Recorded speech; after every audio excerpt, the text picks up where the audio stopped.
Welcome to the Mecaniquesportive channel. This is Nicholas, and today I'm introducing you to the new C3. So, it's part of the French landscape, the C3. Everyone knows someone who has a C3, we've all seen them, and this is the new model. So, as usual, it's going to be a bestseller. Let's see together what's new. We'll check out the exterior, interior, take it for a drive, and I'll share my opinion at the end. Alright, let's start the test drive with the exterior. We found another C3 parked in this lot. So here you can quickly see the differences, at least already, compared to the front of this car. Well, as you can see, we have this new front end. So with the front end back then, we had these lines here, both ending right here on the headlight. So we keep pretty much the same daytime running light here with these, but we have full LED. Except for the turn signal bulb. Well, that's a bit of a shame. My key has a button to turn on the daytime running lights and headlights, making it easy to find my vehicle at night. I really like this feature. At Peugeot and Citroen. So, on this front end, as you can see, we now have these lines, just like on the C4, which we also tested on the channel C4 ago, that come down and form this X shape with some really nice little accents. Here, it's full of little details, but they really add character to this car. For the hood, it's rare not to see a line drawn, but here it's very simple. I think it suits it well. The little Citroen reminder here, which we always have, just like on all the brand's cars. And then down below, we have our little fog lights here, which are also bulbs. No LEDs in that spot. And we have some little colors here, which Citroen calls emerald, so you can personalize these little touches all over. So here, you can have it on the roof, on the mirror covers, on the air bumps, on the sides. I'll show you all of that. We have a choice of several colors: red, black, white, emerald, or the color of the bodywork. For the body colors, you'll have a choice between 7 different shades, and you'll have a choice between 4 different colors. These small details throughout the car still offer many combinations. And inside, you'll also have a choice between several colors for the seats. In the front, here, this grille mostly keeps the same lines as the last one. So, still with those circles, with a little bar in the middle, which is pretty nice. The plate at this spot, surrounded by 2 position sensors, with one here as well and here, so this part of the bumper. So here we have plastic, and underneath a kind of plastic blade that's a bit softer, like it's rubber. Very, very hard, so it helps prevent directly damaging this part. That's pretty good too. Here's a quick visual comparison. This is the front of the new one, and this is the front of the old one. As you can see, the main changes are in this spot.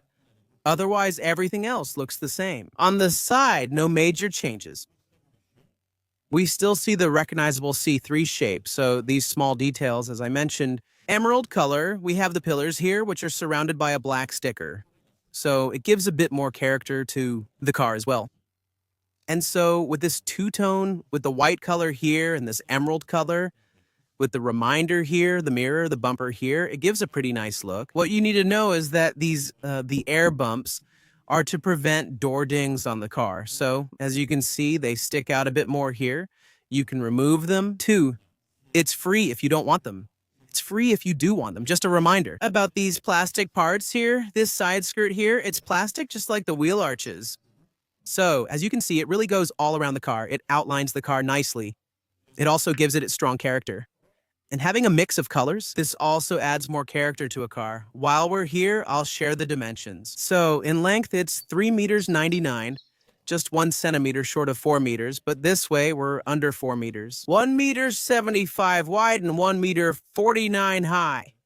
Right here, in terms of weight, we're at about 1,100 kilos. And what you need to know is that the version with the smallest engine will be under 1,000 kilos. That's actually pretty good too. As for the price of this car, it will start at 15,300 euros, which is pretty reasonable. And for a fully loaded version, like this one, it's almost fully loaded. You can go a little higher, and the price will be priced at 24,596. What we know is that you can always trade in an old vehicle or have a little negotiation with your dealer. So we'll be a little below 24,000 euros for this car with all the options. That's actually pretty good these days. To open the front hood, it's right by the door. Easily the most convenient I've ever seen. Under the hood today, you'll find the gasoline engine with 110 horsepower. We have a 1.2-liter 3-cylinder engine also offered in the same configuration, 83 horsepower. So you'll have the choice between the 83 horsepower with a 5-speed gearbox or today's gearbox with 6 gears. You can choose a manual gearbox, and a 1.5-liter diesel with 100 horsepower and a 6-speed gearbox is also available. Regarding this engine's fuel consumption, after driving on highways, city streets, and national roads, there were many traffic jams yesterday and some this morning. I'm averaging 5.8 liters, which is decent. Before, it was around 5.2 or 5.3 liters without city driving or traffic jams. So by doing a bit of highway, national roads, and so on, you can easily reach what the manufacturer claims, about 5 to 5.5 liters if you avoid heavy traffic. The gas tank holds up to 45 liters. That's the new one from the side. There aren't many changes. Here's the old one, and honestly, from the side, there's almost no difference. You can upgrade from 15-inch steel rims to the 17-inch rims we have now. And at the back, so you'll find the rear just like the previous version. So I didn't notice any changes there, so we still have the third brake light. Right up there, we have this little antenna. Honestly, I would have preferred a shark fin antenna or just a slightly nicer looking antenna. On the roof, you can see that some work has been done on it. That's pretty rare, so it's worth mentioning. We have a large customizable circle here, and the Citroen logo is on the back. So with these big chevrons like this, which are now much more rounded than before, a little reminder that you have a C3 here. At the back, there's a big plastic bumper with parking sensors. And here, I have my little camera right here for maneuvering. That's really convenient. The trunk, here we go. Inside, we've actually got quite a bit of space. So it's deep. Here we go. I can fit inside. As usual, who wants to guess how many liters are here? Look. There we go. I can fit in pretty easily. All right, riddle. 300 liters. 300 liters. And most importantly, underneath right here, we have a real spare wheel with its jack that's easy to access. That's a big plus for buyers of this type of car. A real spare wheel is basically required in the back. We'll have the seats foldable in 2/3 on this side, 1/3 on that side. Rear seats have top tether and ISOFIX mounts. Come, I'll show you inside. I fit in pretty easily at head level. So, the front seat is adjusted for me. I'm 6 feet tall. And so I put myself in a pretty relaxed position. What's great about these seats is they're well carved out at the knee level, so even if I'm close, well, I have room for my knees. I'm not going to touch. I don't have much space left, but it's fine. It's acceptable. I like that the headrests aren't large. I have a pretty clear view of the cabin, but honestly, I'm comfortable when it comes to headroom. If I sit up straight, just a few hairs touch up there, but overall I'm comfortable. The benches are pretty comfortable. They cushion my little behind quite well. I've got a little armrest on this side, no armrest on this side, of course. And in the end, no, I'm actually pretty good, pretty well settled. I've got space for my feet under the seats. I'm comfortable. I have plastic doors, except for some fabric on the armrest. I've got my automatic windows and a small storage compartment here. What's annoying is that it's not very deep, so only a small bottle fits at the bottom. Small cup holder right here, which you can access this way, so it'll be for the people in the front. The middle seat, so we still have a central tunnel here. There you go. You can step over it easily. Here, same thing. I put it back up. Honestly, this seat is just as comfy. So what's nice about this bench is that, as you can see, it's all in one piece. Only the stitching makes the difference. So, for example, we don't have different foam on the ends, and here, we'll have the same foam all the way across. That's convenient, and it keeps you comfortable no matter where you sit on the seats. The seat belt for the third person is here on the bench. That's pretty good too, so you can fold it down 2/3, 1/3. It folds down easily, though the floor isn't flat. There's a top tether anchor here, as mentioned, and it lifts back up easily. ISOFIX anchor and top tether present. In the back, there are little touches of the emerald color we chose on the seats. It's pretty nice. So in the front, I took off the jacket, cinema magic. So what I love first thing is this handle. Here, they really worked on something, so it feels like it's a leather handle with reinforcements inside. I find it nice and pleasant. It looks modern, chic, and stylish. I like it. It's a little touch of detail that doesn't cost brands that much, but It really makes a difference. So when I get in, as you can see, I've settled in really comfortably, a little bit back. Here I can raise my seat, lower it, adjust the tilt, move it forward, and so on. On this one, I can't adjust the seat height, so just forward and tilt. Since I'm the one driving, I get a small armrest here, which is actually really well padded, really not bad. It falls right into place. Today we have the manual gearbox, like I said, with a handbrake. Honestly, I'm really comfortable here. So I'll show you directly from my point of view what this cabin looks like. I'm really comfortable. I still have plenty of headroom and I can lower myself and go. It's low, but someone up to 2 meters tall could fit here without any problem driving this car. So here's the handle I told you about, this famous, beautiful handle that changes. It certainly looks better than always having a plastic indentation here. All right, so on the door, we have this plastic part here, so we don't necessarily have nice soft touch plastics, but it's not a big deal. It's stylish. At least they tried, especially with the door handle like this. And so I have the emerald trim on this car, so with inside this blue part, so it's not much, but I think it really makes it look a lot more cheerful. The interior, I think it's really nice with the little touch on the mirrors at the end. And it's the same on the seats, the little detail in that spot. So there you go, it's little touches here and there, but they personalize the car in a really nice way. Here's the steering wheel. I'll start it for you. Clutch and brake pressed.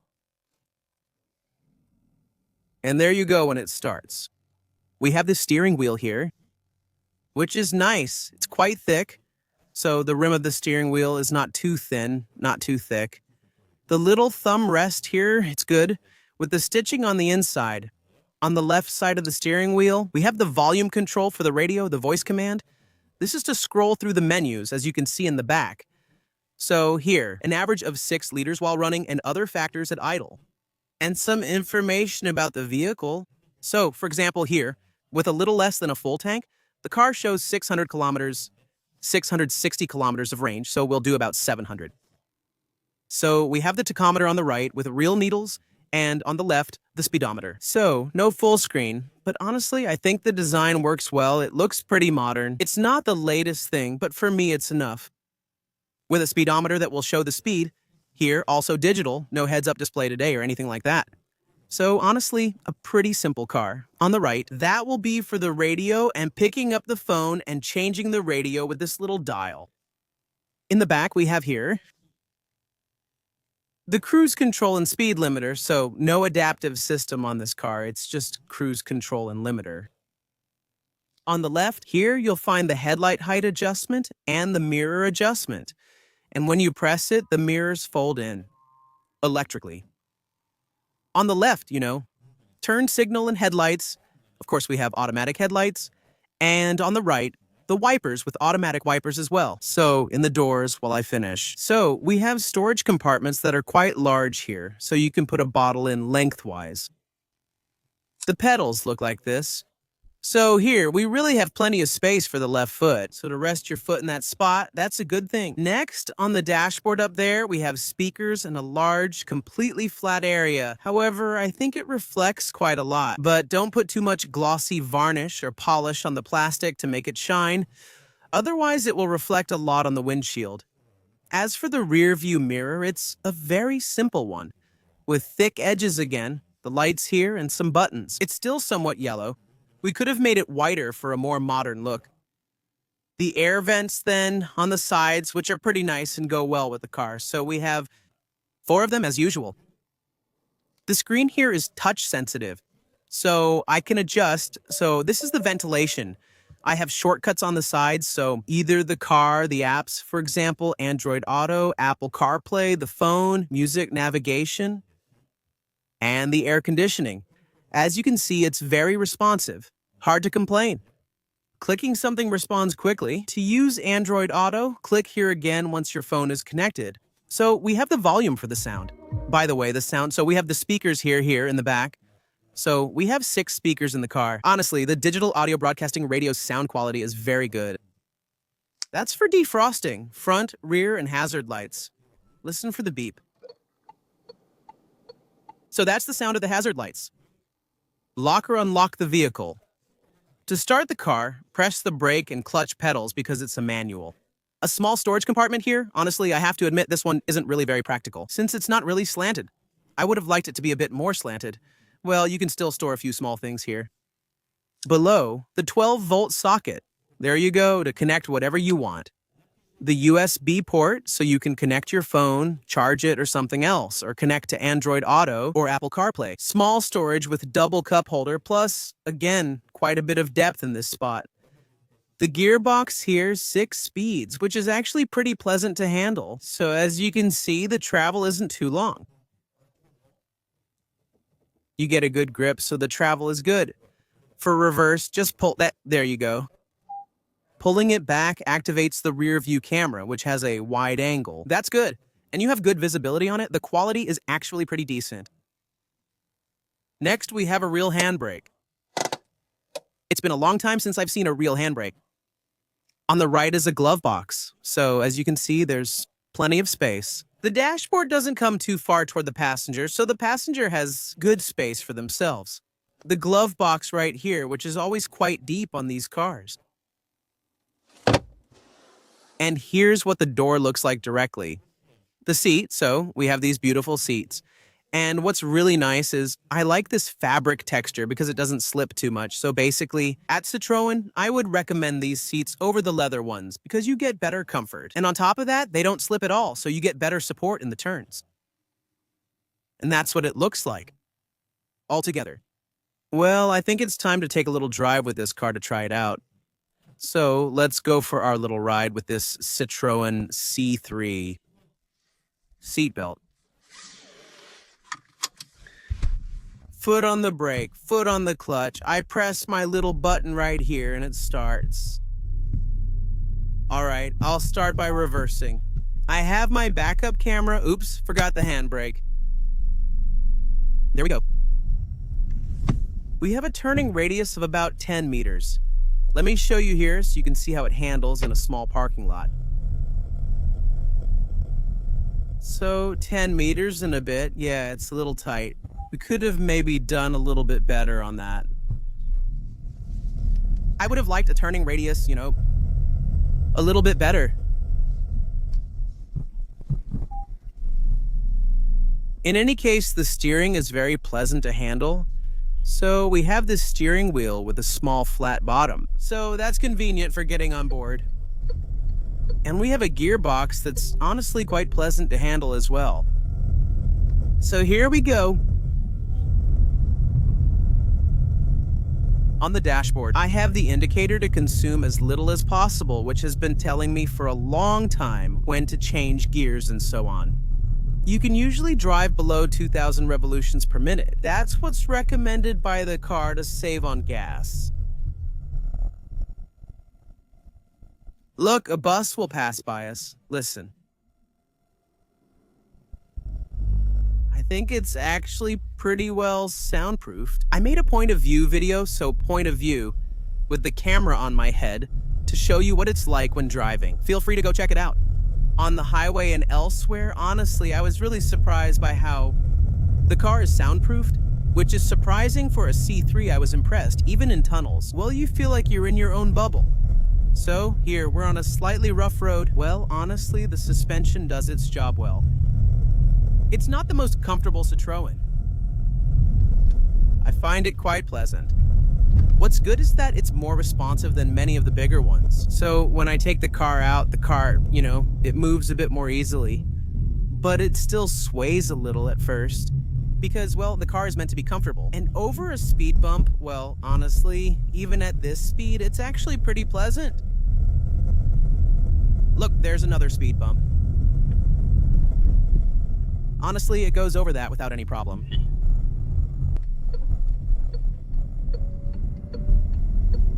So when it comes to acceleration, 110 horsepower is more than enough to accelerate.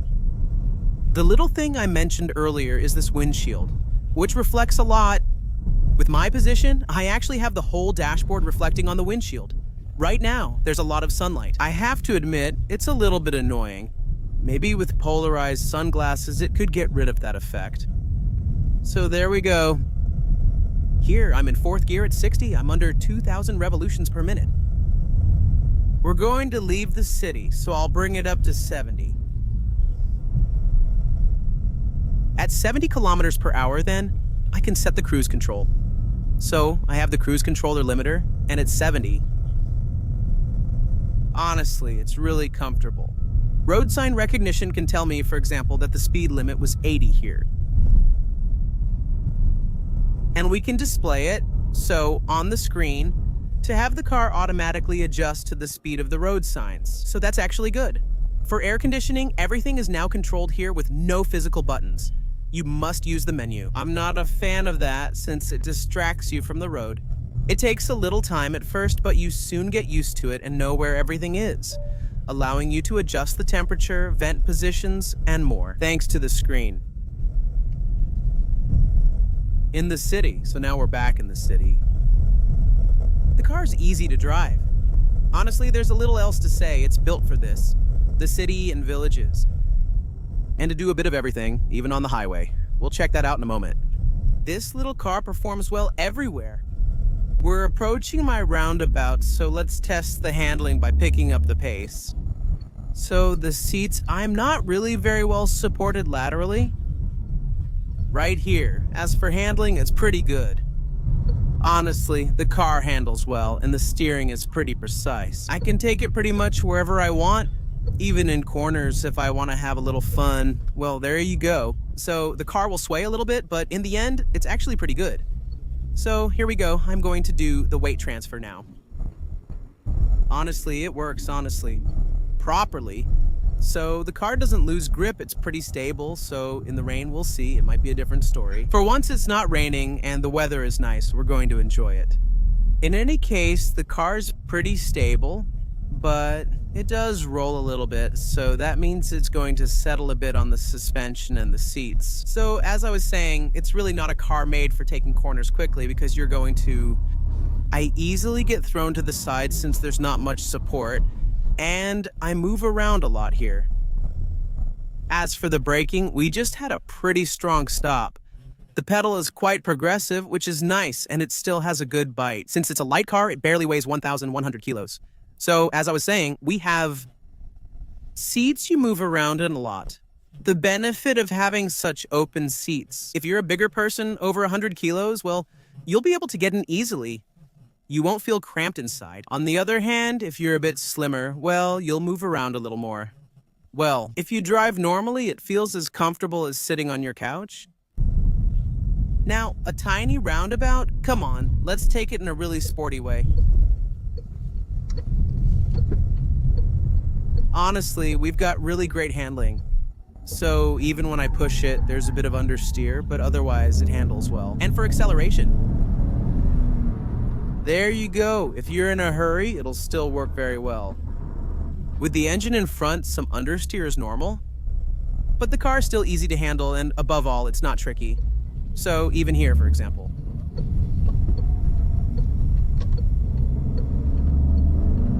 Alright, when it comes to acceleration, to merge onto the highway, you can still pick up speed pretty easily. Good cornering stability, as I said. And now I'm going to merge. So here we go. I'll try to get in front of the truck. And there you go. I'm already at 90, no problem. So the beep, beep, beep, beep you heard, that's an option, and I really like it a lot. At Peugeot and Citroen, a Coyote subscription alerts you to speed cameras. That's really great, since nowadays there are so many of them. I think it's good to have little warnings like that. So, by setting it to 90 kilometers per hour with cruise control in 6th gear, well, it's still really comfortable. The regulator for me is really something that I particularly like. There's some rolling noise, but almost no wind noise in the cabin. As I mentioned, the car remains well soundproofed, though you'll still hear some passing cars. Still, but I expected it to be worse than this in the end. For me, it's just fine. So at 90 kilometers per hour, I reset it, and I'm averaging 4 liters per 100, which is honestly pretty much within the standards. That's to tell me the speed camera zone ended. True, there was one there, then it beeped again for another speed camera zone ahead. All right, I'm in 6th gear, so I'm gonna go from 90 to 110. It picks up enough so I don't have to downshift, and there you go. I'm at 110 kilometers per hour. The pickup is good. I'm alone in the car, and it easily does 90 to 110, even in 6th gear. At 110 kilometers per hour, you can hear, so now, a bit more road noise, which I still find to be very well contained.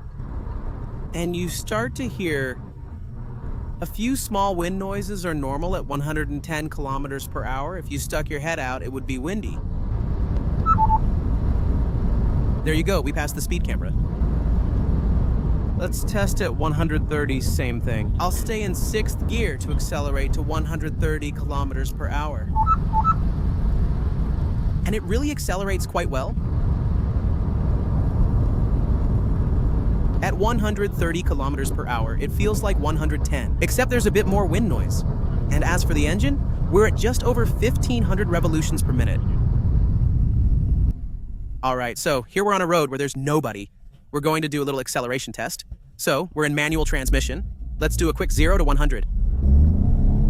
It accelerates well and picks up quickly. By driving sportily, we hit 100 quickly. That's pretty good. Now we'll brake hard. Here we go, heavy braking. Oh yeah, when it comes to braking, the car performs really well with no issues. Since it's a light car, that will also make a big difference in braking conditions. So I told myself I'd take a little route and stay at 90 the whole way, and I averaged 3.6, 3.7 liters. It varies a little, depending if there's a bit of an incline, but over 20 kilometers is between 3.6 and 3.7 liters. In one area, really almost flat, so I find that really not crazy. It's not a hybrid or anything like that. So at a steady speed of 90, 80 kilometers per hour, you'll easily be below 4 liters per 100. If there's little acceleration or a few ups and downs, I think that's pretty decent. All right, so what can we think about this Citroen? Honestly, compared to the previous one, it's mostly a refresh with some exterior design changes, especially at the front. Inside, there are no major changes, so it's still a car with 3 different engine options and transmissions, either automatic or manual with 5 or 6 speeds.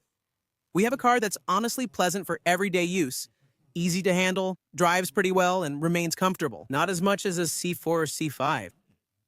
We have a small car that you can use in the city or out in the countryside. In the countryside, you'll save on gas with a small, efficient engine, staying under 5 liters on roads limited to 80. The 6-speed gearbox is efficient and easy to use.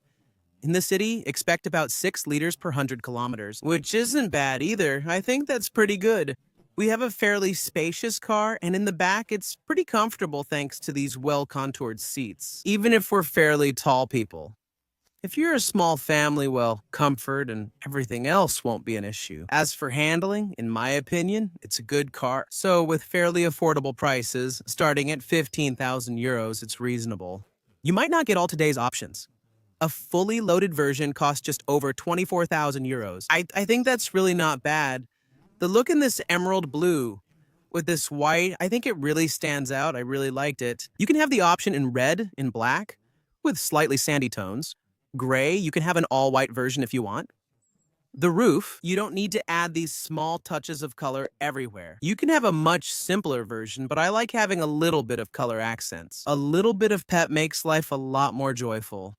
There you go. I hope you enjoyed this try. Feel free to give a thumbs up like this if you liked it. Leave your questions in the comments if you have any. Suggestions for experiments you'd like to see on the channel. Thank you very much for watching this video, and I'll see you very soon. Bye.